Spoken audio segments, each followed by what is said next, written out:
Here we are for your Sunday afternoon slate between the Knights and the Storm and the Dragons and the Tigers here for your Draft Stars. And we're still going to start with the outside backs. And we've got one that we probably should be spending a fair bit of cash on in this one. And that's Ryan Papenhuyzen. Comes in, he's going to be kicking goals. He's dominated the last bunch of weeks. He's got 100 in there. He's got an 83. And, to win the comp this week, you would expect that Pat would be in that team. Coming up against the Knights, who have struggled a little bit, he's going to be someone that I think you need to plug into your side in that game specifically.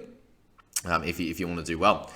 Guys, in the Dragons, I think you're going to have a solid week and probably a nice close game between the Dragons and the Tigers. Not sure on the quality of it. But guys like Zach Lomax and Moses Sully are two guys that have been really, really consistent, really dominant in certain games as well. And I think you can plug and play either one of them. Lomax is going to be a little bit more consistent, and Sully will probably have that little bit more upside, which you can see that 67 and that 54. Justin Olam's been doing all right also. So you could also always plug him in if you think that he could score a try as well. So 40 is his lowest in the last 4. So plenty of guys in that top bunch that I think could be a decent option for your teams there. You got someone like David Nofaluma who's been playing really well also. Scored 2 doubles the last 2 weeks. So if you think he can score a try or 2 and Tigers can continue to play well, then he could be your guy also.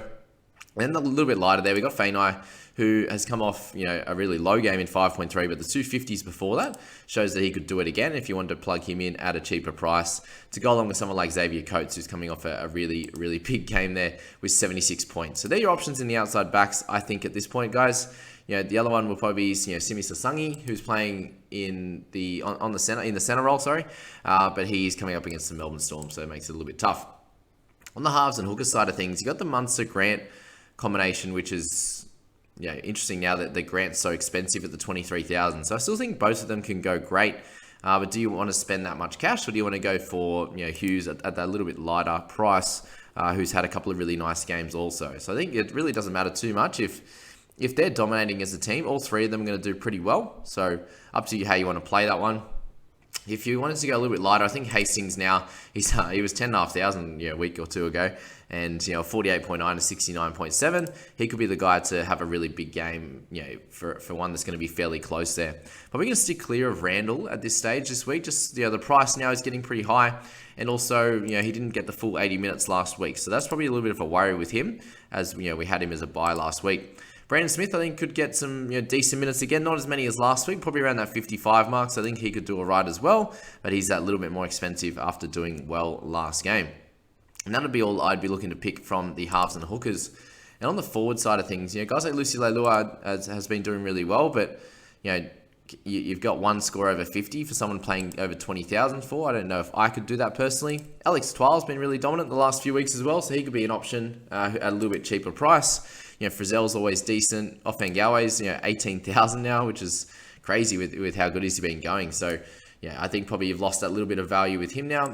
Joshua King, always a good option there, coming off a much better game there.